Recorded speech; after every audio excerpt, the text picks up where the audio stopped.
entirely strong enough for it, um, but she's getting there. And it's just one of those scenarios where you want to take it as slow as you can, but the parents and the kids need to see some serious improvement. Um, and with that style of improvement, they need to see it relatively quickly, or they start second guessing a coach's Oh yeah, abilities. the clock is on. Yeah, but as we talked about, like the slower the progression to the next things, which tennis balls they use. I love the two-tone balls. I mean, people have their positives and negatives. One of the things I really love about the two-tone orange, red, whatever it is the kids can see the spins so easily. I think that's Right. just one. It's a little thing, but I think it's really good for their development. Yes, absolutely. This way, spin doesn't seem like a foreign object.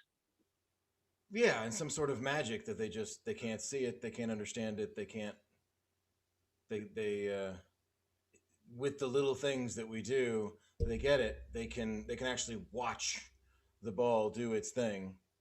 Um, so we go as long as we can with those that are willing to put off competition. Mm-hmm. We put on one of our, when do you have children in their development decide, as a coach, as a professional instructor, when do you have children start competing? Yeah, Um, and one of the more reasonable answers that I saw was when they can serve consistently. yeah, And I guess in that case, then we drill it down. We say, okay, if they can serve consistently with a continental grip, is it just getting the ball in the court? So then we just get a little picky about the answer. But I like that. You have to be able to get a ball in.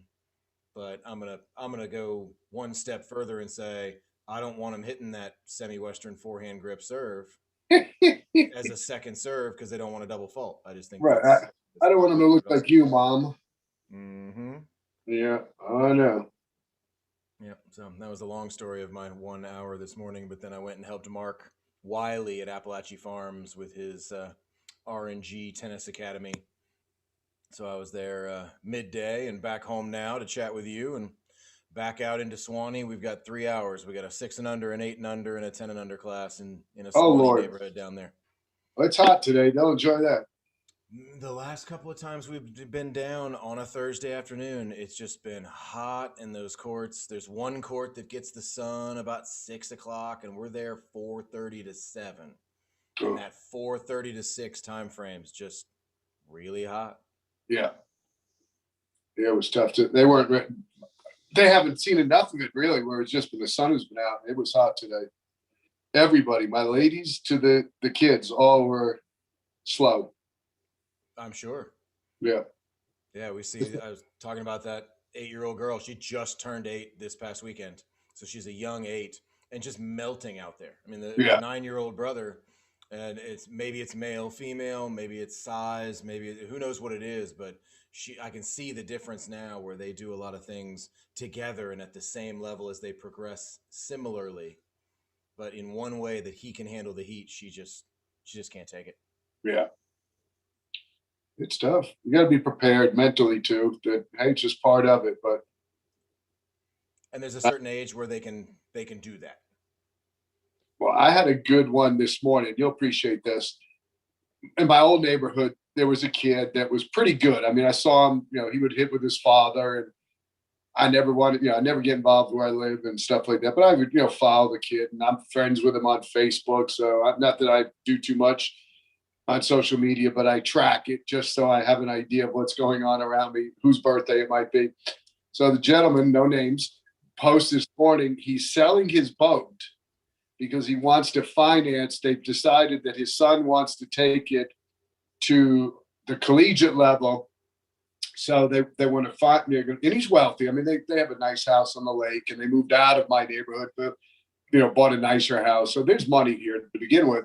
But he's selling his speedboat to finance this. And I hadn't seen the kid play. I saw him hit a little bit, and I was surprised because in my eye, just didn't seem like he had progressed like I thought he could have. And I know there was always issues where he was going to, where he was playing, and I thought he could have made better choices there, but they were enamored with who they were taking, lessons with. So I asked my partner today on the court, hey, do you know how to look up UTR? So he looks, I said, can you look up this kid's UTR ranking? And it's a 6. And the kid is a junior in high school. And I'm like, Okay, so help me with that rate. Like, where would he be on your scale? I don't know enough about the UTR. it's not good. Okay. I mean, not where you're talking, boys, college tennis. If you're hawking the boat, I'm assuming you're looking to play D1, because you certainly can play. If you wanted to go to college and play, you can play D2, D3. You'll find a place to land. And they let me play. Yeah, exactly. I mean, I would play if I wanted to get my doctorate. They'd probably, here you go. You got any years You old? got some eligibility left? No, you're 60. What hell? No, I'm not that old. But anyway, I was shocked, and I was like, oh my God. So somewhere along the line, they're either getting some really bad advice. You just feel bad. And again, I don't want to get involved. I don't know the guy that well, other than he was always, at the neighborhood get-togethers type thing. And I'm like, wow, somebody sold these folks a bill of goods, and I don't get it. I mean, to even believe, first, you got a sport, especially on the male side, might not be there in 5 years. And the way they're scrambling now with the realignments, I think you're going to see a lot of it. You're going to see NCAA is going to be completely different 5 years from now. Really? And wow, like I said, it was enlightening. Felt bad. Hey, I'm all for going for it, but I don't think somebody's being real honest, and it just surprised the heck out of me to make that. But I've heard people say, "Oh, you need to play ITFs," and the kid was playing third doubles for his high school, and the coach was trying to tell him, "Well, if you truly want to play pro, you're going to have to play a higher level. If you're truly going to play pro, you got to be a lot better too." Yeah, you're going to have to be a different human being. Oh my God! I watched a point. YouTube showed a point of a clay court match where these guys, and the level and the speed for 1 point, these kids would die to play that point. And they're grabbing the balls and serving the next point out at the level that was. It's like they don't have a clue. It's like immersion. You really want to play that high? All right, go to Europe and just beat around and play 1,000 clay court tournaments and get beat up.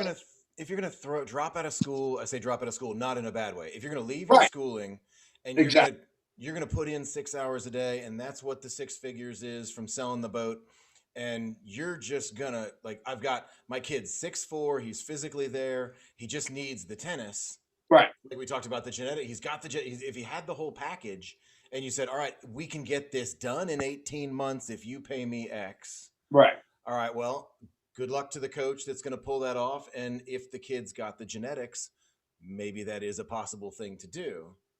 But if it's a 6 UTR, that's a long way to go in a year and a half. Long way to go. And it's not necessarily that you have to be playing ITFs by the time you're 18, but we have that kind of high school graduation mark in the United States where we picture, okay, you have to be at X level even to play in college. Absolutely. And yeah, I just go out there and watch some of the AA1 guys in Atlanta. Yes. I'm really good at tennis and I can't play with those guys. I cannot play with those guys. And they know better. Absolutely. Than to think, you know what, I'm going to go hit at a level to say, I'm thinking about going Division 1 or I'm thinking about going pro. There's a realistic there. Like, I wonder where the chart is. Actually, we should look that up. I think there was a chart. Like, isn't there a current UTR chart of all players, male and female? Oh, if you play, I mean, that's why I asked, the guy I work with, the guy who works with me, because he's got a UTR ranking because he plays USTA. So he is, mid 40s, laughingly out of shape, and he has an 11 UTR. Okay. And here's a kid who he's driving, so he's got to be at least a junior. He's going to be tall. His father's, filled out, but the kid right now is skinny. So as you said, you're just not looking at the need for a coach. You need a whole team. You got to get 20 pounds on this kid of muscle. You got to get good nutrition. Like as you said, if you're going to spend the six figures, the reality, especially at the top D1 programs, you have a bunch of kids that tried the pro tour and decided against it because they didn't think they were, put their toe in the water and got waxed and said, okay, let's settle for Division One, top, Georgia, Tennessee, wherever we got to go. These are still darn talented players. It's just everything isn't together yet, and the mental side of it, who knows? But to think you're going to be 16 and we're going all in, I love the ambition. I really feel whether or not somebody is not being entirely forthcoming. Yeah, and I've got here. I wonder if I can do this. If I can put this, I could probably screen share it because I want to show you this, and I want to find out if I can bring this up. It's a UTR player range, and I don't know much about this. That's why I want to I'm a guy that says, hey, if I don't know, let's look it up. Right. And we've got what says a progression chart through UTR levels from a 1.0 NTRP women's 2.5 beginner all the way up to a 16.5 male professional tennis player. Right. And we've got this chart here, and I'm wondering if I can share it with you. There we go. All right, let me see if I can do this because this will be fun and it'll be good practice for the podcast and things like that. Because if I can share my screen, where's my screen share? Is that under video? Video filter, video settings. I wonder if I can't screen share while. What is it called? Could you tell? Because I pulled it up too, so I could probably look at it. We're going to screen share this. And I'm going to, but it's good practice for us to be able to do this as well. Okay, cool. All right, there we go. So, I see what you're looking at. So we got the little teal to red to teal, left to right. Right. And so it looks like the top males are 16.0. And we got a higher concentration, a low concentration. So we have a bell curve at every level. So most players on the ATP Tour men are between 15 and 16. Your lower level, there are less of them at 14.5, less of them at above 16.0, or I'm not sure how exactly that range works. Then you got your men's futures professionals, 12 to 14.5. Your women's WTA. All right, so we're not allowed to show this for fear of being called sexists. But according to this, the best women in the world, according to UTA, are at a maximum of 14.0 or somewhere in that 14 range. Okay. Where the weakest players of the best men are above 14.5. So McEnroe was right, but like you said, we're not going to talk about it. So evidently, well, just according to this. Now, let me be clear. Shaun and Bobby aren't saying this. That's right.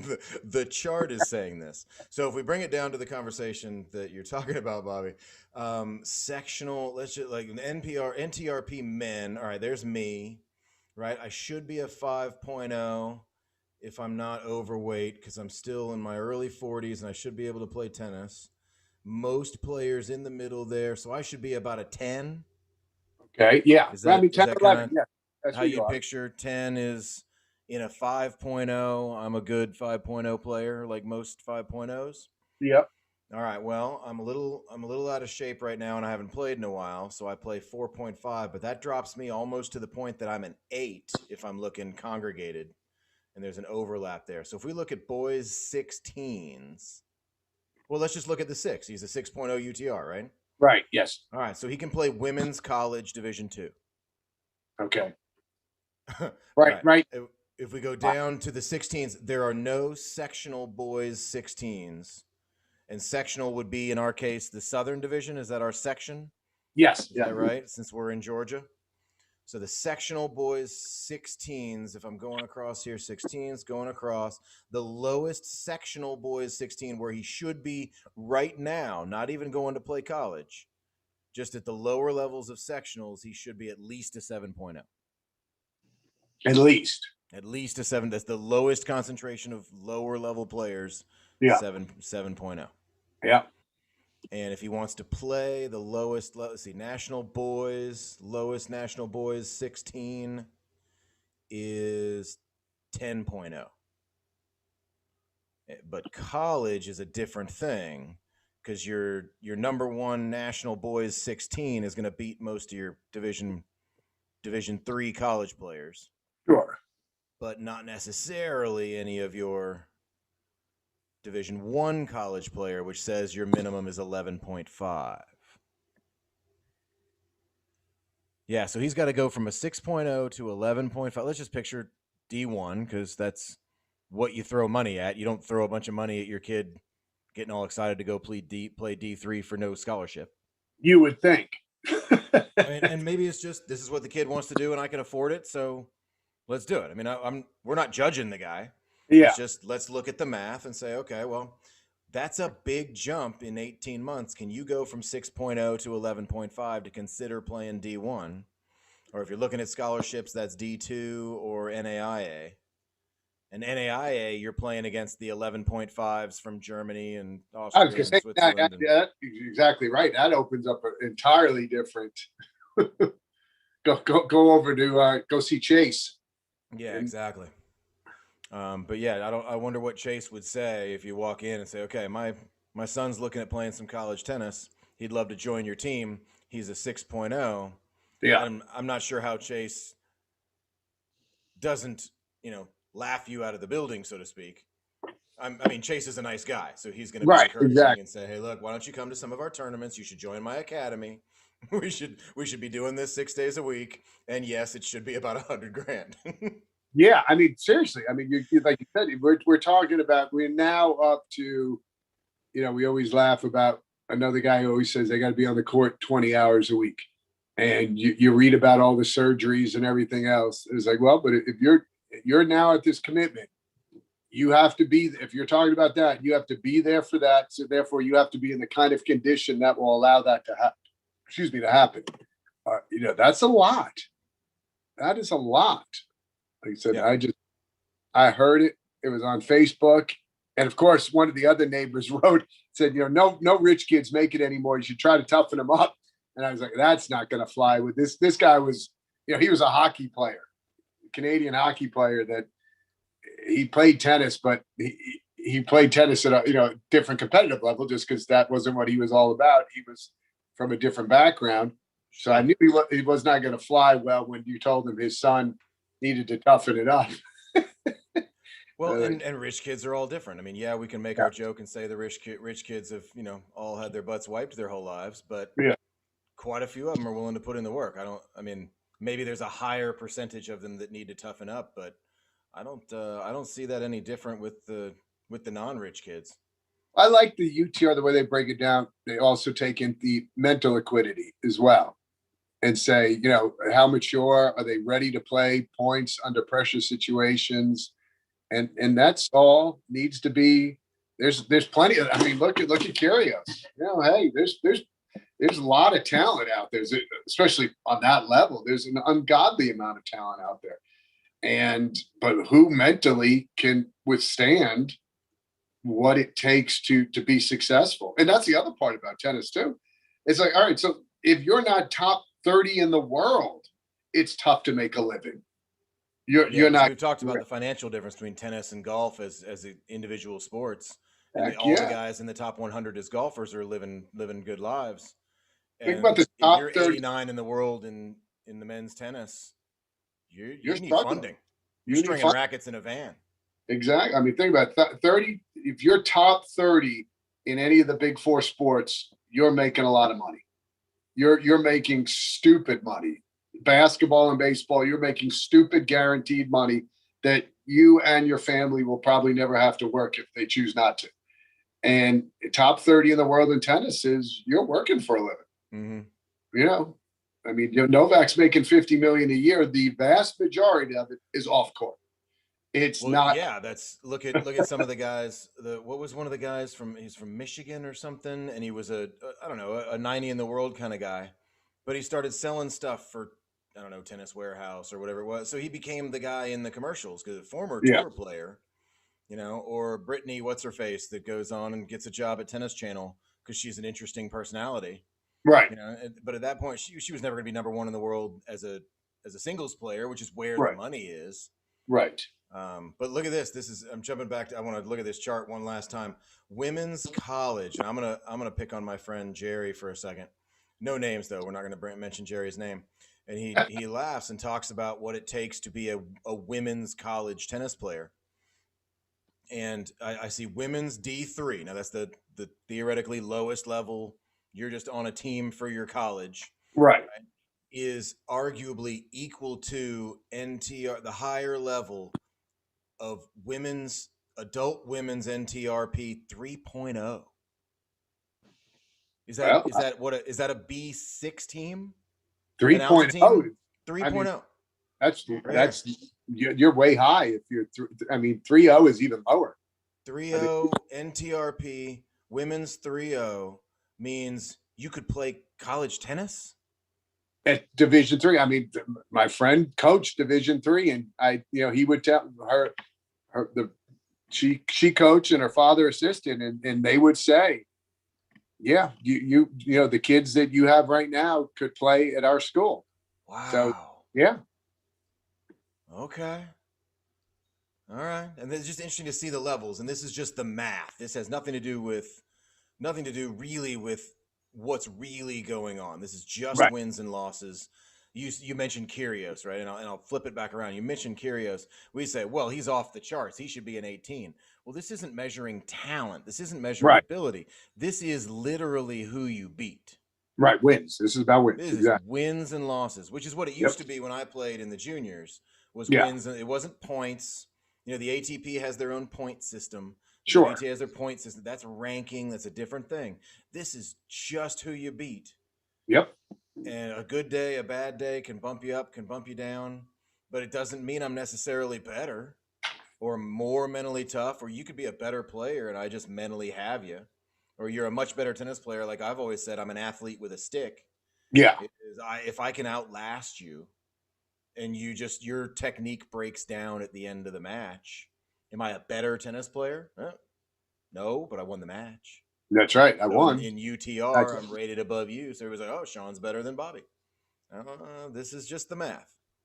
That is interesting. Good luck. We wish them luck, but it's like I said, my fear is somebody is in their ear incorrectly. Could be.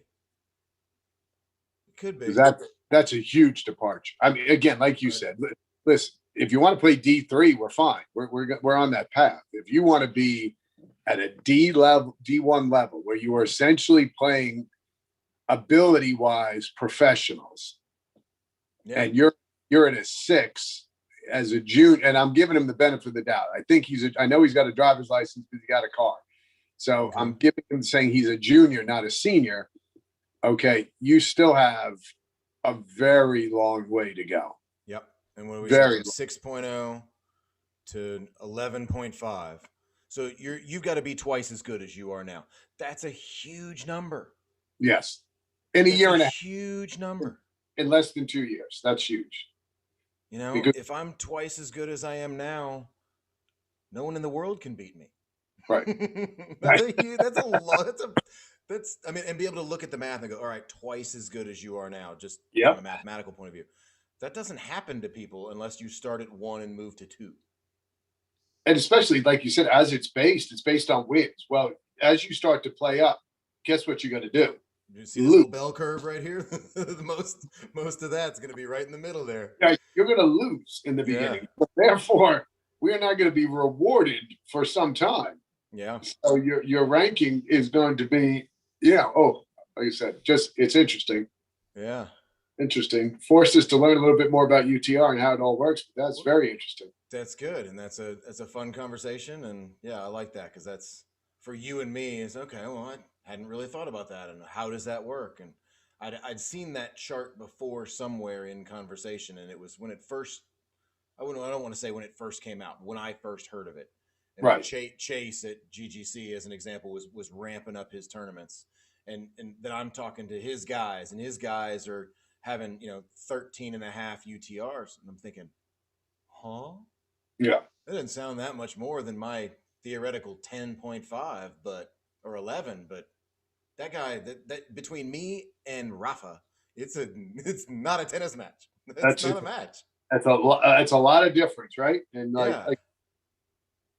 uh, And granted, that's elite level. Those guys are better than the Division 1 guys. So that's a sure. that's an NAIA outlier in that case, using them as example. So I shouldn't. But Right. they're the guys that I know because it's near where I live, and I But it's happen reality. to know Chase. And on top of everything that's going, as we're talking, what's going on in the NCAA, I mean, the Alabama quarterback's getting $1 million already in sign up and endorsements. Really? Yeah. I mean, you see Texas and Oklahoma are trying to get out of the Big 12 to join the SEC. That'll destroy the Big 12. That'll be the end of the Big 12. Do they You know, live in the Southeast? well, they're Texas and Oklahoma. I mean, the Southeast Conference already took Texas A&M a few years ago, so they opened up that door. Oh, so it has nothing to do with where it started. It's not just regional now. It's just money. It's money, and that's Okay, so it's just money. Why don't they just rename everything Bob's Money Conference and and Ralph's that Money Conference? exactly. And if you're and I'll use my school TCU. I mean, we went through. We had a great Renaissance period where we were the best of the small schools. So the one year we got to number 2 in the country, finished 2 in the country behind Auburn when they had Cam, and we had Andy Dalton because we came out of the mountain and then beat Wisconsin in the Rose Bowl. So okay, they're undefeated. They beat a competitive school, so we got to give it to them. But they're back in the Big 12, and they're losing middle of the pack. Big 12 goes away. What are we going to do again? Where are you going to tie in the schools to be able to create a conference that makes it worthwhile? And when you're that school that is ramped up, and now you take away. I mean, Baylor, same thing. Baylor's number 1 in basketball. Well, you take them out of the Big 12 and they don't get the television exposure. You're going to get those recruiting classes. You lose the bet. What's going to happen to the tennis program? Because basketball and football obviously pay the majority of the bills. Sure. Believe it or not, basketball more than football, even though football probably makes more money, but they have ways to reward in football that they can hide. Plus, you got 85 scholarships, or how many people there, where between Title IX and losing money, how many more of these smaller Division I schools are going to say, you know what, we want to continue to compete football, baseball, basketball, but we can't. Men's tennis can't do it. I got Title IX. I have to have matching scholarships. You got to have How am I? softball and volleyball for the women's teams, and Yep. How am I going to carry it? You can't do it. yeah. Can't. And in that case, it's strange because in that case, it's about the opportunity of the girls to play and get their scholarships, which I'm okay with, and that's a different argument of what it is. But if it's really about the money, then they just have to start breaking it down and say, okay, it shouldn't be about the money, yet it is, but it shouldn't be, but it is. Always And had. if it is, then okay, who's watching what on television, and who makes the most money? And that's Right. why it was fun when it finally flipped in international soccer, when the women's U.S. soccer team could prove that they were bringing in more money than the men's team. Right. And at that point, it was one of the first times in my lifetime that I can think of that a women's sport, a women's version of the sport, was actually drawing more money. Mm-hmm. In that case, that's fantastic. Then yes, my first thought was picturing it as tennis. I'm like, it just doesn't make the same money. Right. But it's not a comparison here. They are their own business. They do their own thing, and with their success rate versus the men's team's success rate, they were making more money. Yeah, you Yep. got your argument. But in those things, it's hard to pay them ahead of time because a lot of those team sports, it's all paid after the fact. It's after you score 50 goals in a season that you get your big contract. Oh, you're always paid for previous performance. That's why the owners hate the way it is now. Well, again, you took advantage of it before to the point where the players got some power, and now you're always looking at why did he, his batting average was 50 points higher on contract year, and now that he's got that big contract, he hasn't come close to putting up the numbers that he did prior to, or she did prior to. Problem, that's the tough part about professional sports. In football, the irony of football, the one where there's the highest turnover, shortest lifespan, their contracts are the least guaranteed. Okay. And they play around with it with upfront money and say, okay, we're going to give you a big signing bonus to try to usurp and get around the various salary caps. But again, bottom line, you're going into a world where you're putting the premium on the sports that are produced, as they always have, but even more so now when you're acknowledging that we have to pay the kids because the schools are, now that this cushy situation is out, well, I'm going to watch the schools say, you know what, we don't want to be involved in this anymore now that it's not making us the amount of money it was making us. What's the incentive? And sure, it's going to be crazy. And again, a non-revenue produced sport on the men's side, going to be a lot of trouble. Going to be in a lot of trouble. Hang on 1 second. Let me stop you. So you better have a higher UTR than.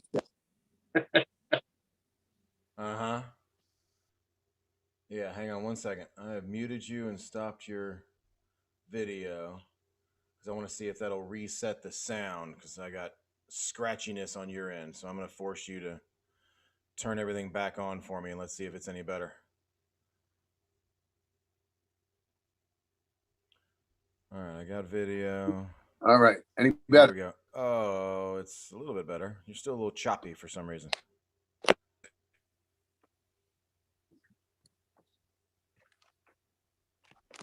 Choppy? Yeah. Yo no sé por qué. Oh, good. Now you're sideways. I like that. I'm sideways. Yeah. I'm trying not to, because the irony of is my speaker is on the bottom, so it plays into the stand. So now I'm upside down. Oh, there you go. Okay. I don't know why. It makes for good television. There we go. Makes for good television. Like we're gonna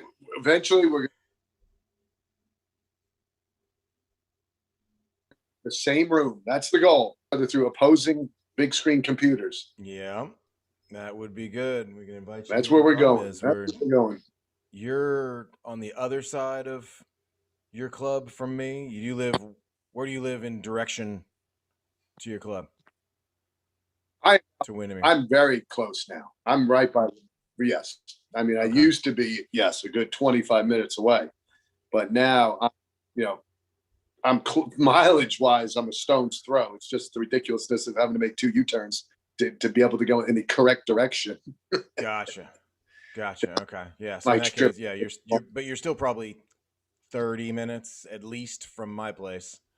So if we were to get you here to the studio once a week, that's a big investment.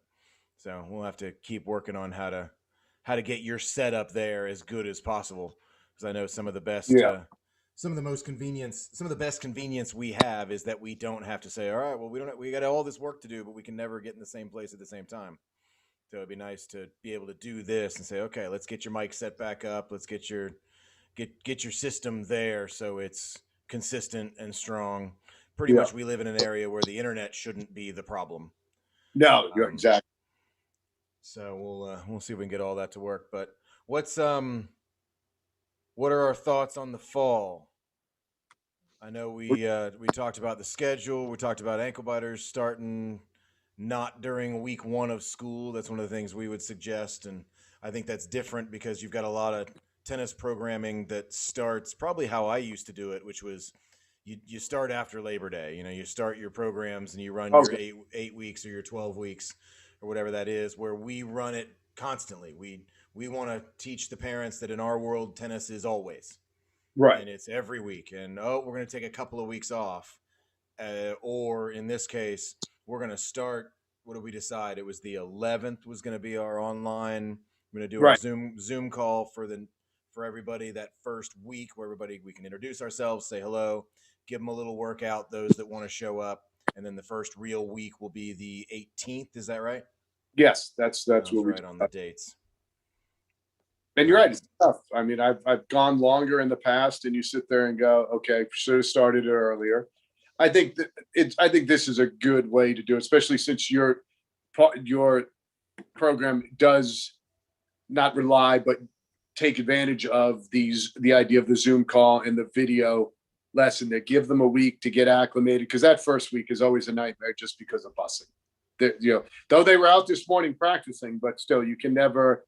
Kids are going to be late to the bus stop. You never know how long it's going to take to load, so you really don't have a clue until you're a couple of weeks into it. So since they're starting on a Thursday, the following Wednesday would still be within 5 days. I don't think they'll have it down completely yet. So just wait and let it, but not wait too long where they get out of the routine. Or exactly. It's that line in between of how do yes, we, all right, let's, and with the new kids coming in, the parents want them to get started, but we want to absolutely. remind them, hey, you know what? This first couple weeks are crazy. We're going to give you some time to get settled in, get acclimated. First class will just be a Zoom call. That'll also remind them and point out to them that that is part of the programming. Yes. But then our first real class isn't going to be until, yeah, I'm looking at it now, the 18th, which will be good. And the difference, the way I'm describing it now is that we have a rolling membership that's based on basically on a 4-week calendar. Mm-hmm. So Right. we don't necessarily even bill you monthly. We kind of set it up that way, but we don't describe it that way. Right. So if there's a fifth week in the month, you'll get that fifth day. So as an example, if we start on the 18th, we'll get 2 Wednesdays in August, but there are then 5 Wednesdays in September. Oh, you stay And that with me, you get a discount. There's a it, built-in you discount, get right? kind Well, of a free class because the way we set up our billing is if you start on the 18th, you're going to get billed on the 18th and then the next 18th of the next month and then the next mm-hmm. 18th of the next month. But if you miss a class, you say, hey, look, we're traveling or it's a holiday or we actually get rained out and we can't go online for some reason, we bump everybody back a week. Yeah. So in that case, it's like crediting you for the missed class. Yeah. But it's not really that it's beginning of the month every time that we do it. It's that rolling 4 weeks. We just keep billing you.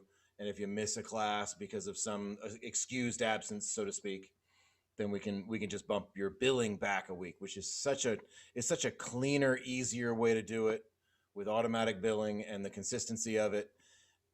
I'm still working on the verbiage to explain it to a parent in less than 2 sentences. Stop. Well, here, guys. If it was 4 weeks in a month, you'd have 48-week year. You have a 52-week year. Stay with me for a whole year. You get 4 free weeks. That's before we discuss any other discount or anything else we can do. The calendar says you're going to get 4 weeks. There you So go. All right. right, Almost 10% of your classes are going to be free. exactly. I mean, right out the bat, we're getting you 4 free weeks. That's the kind of people we are. You're You getting know what I'm four. going to do just for you? That's right. I made this and calendar. and everybody else. Yep. But in that case, what we end up doing is we roll through because the parents come in and then we hit Thanksgiving and we start going to the holidays and the parents start, what do we do for the holidays? We Yeah. keep going. Yeah. Now, if you're going to be gone a couple of weeks, let us know. But that's the other thing. What we used to do is we'd set it up to go Labor Day to Thanksgiving. Right. So we'd run that. If we fit in 16 weeks, great. But then we didn't do anything December, January. And then we Right. tried to come back in February because we thought it was just easier that way. Too long. It's easier on the fact that you're not doing anything. It's not easier on paying your mortgage. Right. Because you lose, and then the families go, oh, you know what? Yeah, we used to play tennis last semester, and they're going to find something else. They're going to check that I-9 email, Yep. and they're going to check some box, and we're going to lose them. But in this case, if they really like it, we keep going. If we have good weather in December, we keep going. Oh, heck yeah. We'll go as long as, we'll give you a couple of weeks around the holidays just because it's crazy. But we'll probably do a drop in during that time. If you're in town, come. And parents usually go for it because it gets the kids out of the house and out of their hair. So, but like you said, it's been a long search process. What is the best timing? Okay, we're coming out of January. Let's give them a couple of weeks. Well, now they've got 4 other signups, or we'll get back to you, and we lose all the rhythm. And that's the hard part. Even though Atlanta tennis never stops, you do have breaks, and you do have to overcome to keep some fluidity, just because there's so many different pulls on the kid's time. Yep. That, oh, let's try this. Oh, let's try that. And then the parent, well, why don't you have anything on Tuesday? Well, again, not to belittle you, but you've already made it obvious that tennis is not your first choice. So therefore, let's all recognize that fact. We're already playing to the second choice. The kids who are playing or trying to go to college, they're playing. They never stop. It's not an issue. They are continuing to play. They get their favorite day, which is every day. Every day. Exactly. Right now, so we're your third choice. You get my favorite day, which at your club is Wednesday. That's how you build the program. That's what our high school academy, everything. That's where we set it, and now they were exactly. So it's hard. I mean, and you have a staff of 30. I haven't seen that too many places in Atlanta. So it is what it is. And the reality is nobody wants to drive either. So that makes it hard. If you can get it 2 neighborhoods over, even for a small neighborhood, you will make concessions to the process just out of convenience. And that's Atlanta. That's the challenge of Atlanta. Yeah, we never stop playing, but there's certainly challenges that you have to overcome. And I agree, at this point, it's better to err on the side of keep going. Yeah, and we've had a good response with it recently. We've enjoyed it. Yeah, the parents like it because we can just look at them from the beginning and say, we keep going. Yep. If you can't make it, if you're going to visit grandma or you're in China for 2 months in the summer, like whatever the family does, just let us know. We will flip back on your membership and we'll see you in a couple of weeks. Yep. It makes it easy. And so we've also got our Rejuvenate weekends planned according to what we discussed previously, right? Which was the Correct. 3 Saturdays, one in August, September, and October. Yep. And I'm going to put that out myself this weekend to start getting the populace ready for that, because they'll be out of mixed doubles, be long over. The kids will be back at school, and it'll be follow one of our existing drills. So it'd be a great opportunity for those people to sit there and stay and do a proper stretch to come off of their work, hitting the tennis ball. Yep. And also to learn the difference between a dynamic and static stretch and all the things that they do wrong and don't want to hear about it. But maybe if they hear it from somebody who's an expert in the field, they'll realize, oh, these guys might actually know something. They listen to the fitness people, tell them the same thing that we tell them. And the fitness people have credibility. They're like, Coach Shaun, you only know serves. You don't know anything about stretching. Okay. Yeah. Exactly. Talk to my wife. That's right. I happen to marry one just for that reason. Yes, exactly. I could have that conversation with some academy kids today. I can bring my wife and she'll tell you exactly what I'm telling you now. I'm not telling you. My wife is telling you. I just happen to be the one here now. That's right. I'm here. I'm her voice right now. Oh, it's fun. I mean, again, the challenges and the idea, because everybody plays, everybody has an idea, because everybody knows a doctor, everybody has an idea, but a lot of your ideas are very old. They were wrong 30 years ago, and now they're even more wrong because by now we know better. So we really shouldn't be doing them wrong today. And it's the fine line we walk as a generation of folks that are playing later in their lives, which is great. Yeah. But we're still subject. We're in unknown territory as well. We can't look at, well, my dad was doing this. Well, my dad was very active, but he was not as active as I am at 55. I'm still on a tennis court 6-7 hours a day, and hitting a ball around a good deal of that. So there's nothing to compare to what I do. So you're in uncharted territory. So you're a part of the science experiment. That's why we need to continue to educate ourselves. It's for our own longevity. It's to keep going and make sure that we don't have the calf muscle that goes. Or, I mean, my daughter's boyfriend plays football and he's up at the crack of dawn to go to practice. I'm like, well, what time are these kids getting up to eat and hydrate? She says, well, he comes home, he eats and he sleeps. I'm like, of course he does. He's got to recover because he's not getting up 2.5 hours before a 8 a.m. practice because he goes to bed too late. So therefore he's playing catch up the rest of the day. And, this is football and it's still so, I mean, I try to explain this in Texas, the kids practiced at night because it was too hot during the day. So at least you could get them to some semblance of a schedule. But when you're waking them up at 9 o'clock to avoid the hottest part of the day, it's tough to get them on the right nutrition and the right rest because it's really early. Yeah, my wife said that same thing. Oh, the little 8-year-old girl just can't handle the heat. She's probably not a good breakfast. Yeah. And I don't think that. I'm okay. Come on, kid, toughen up.